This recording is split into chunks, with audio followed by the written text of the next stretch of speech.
নাহমাদুহু ওয়া নুসাল্লি আলা রাসূলিহিল কারীম আম্মা বাদ ফাআউযু বিল্লাহি মিনাশ শাইতানির রাজীম বিসমিল্লাহির রহমানির রহিম। আমিন শিব পর্ব 2, ইঞ্চি থেকে ফুটে রূপান্তর। তো আমরা জানি 12 ইঞ্চি সমান সমান 1 ফুট। তাহলে 1 ইঞ্চি সমান কত? 1 ইঞ্চি সমান সমান 0.0833 ফুট। 2 ইঞ্চি সমান সমান 0.1666 ফুট। 3 ইঞ্চি সমান সমান 0.25 ফুট। তো এগুলো আসলে কিভাবে হয়েছে এগুলো আমরা একটু ক্যালকুলেটর দিয়ে দেখি। প্রথমে আমরা 1/12 এখানে আছে আপনার 0.0833, তার মানে 0.0833 ফুট।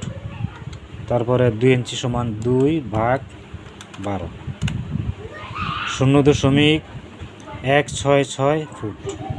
এটা হচ্ছে 2 ইঞ্চি সমান। 3 ইঞ্চি সমান 3/12, 0.25 ফুট। তারপর হচ্ছে 4 ইঞ্চি সমান 4/12, 0.3333 ফুট। 5/12, 0.4166 ফুট। তো এইভাবে ভাগ করে ইনশাল্লাহ আমরা ইঞ্চি থেকে ফুট আমরা জানতে পারবো।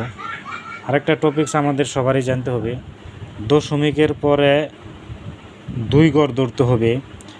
দশমিকের পর শতক গড়ে 5 বা 5-এর অধিক সংখ্যা থাকে, তাহলে দশকের গড়ে 1 যোগ হবে।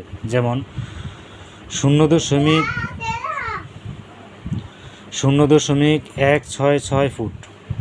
এখানে শতকের গড়ে 5-এর অধিক 6 আছে, যেহেতু 6 আছে তো এখানে 16-র সাথে 1 যোগ হবে 17।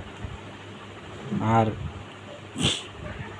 এখানে শতকের ঘরে 6 আছে, 6 থাকার কারণে 41-এর সাথে 1 যোগ হবে 0.42 ফুট। তো ইনশাল্লাহ আমরা এই শতকের ঘরে 5 বা 5-এর অধিক যদি সংখ্যা থাকে, তাহলে দশকের ঘরে 1 যোগ হবে।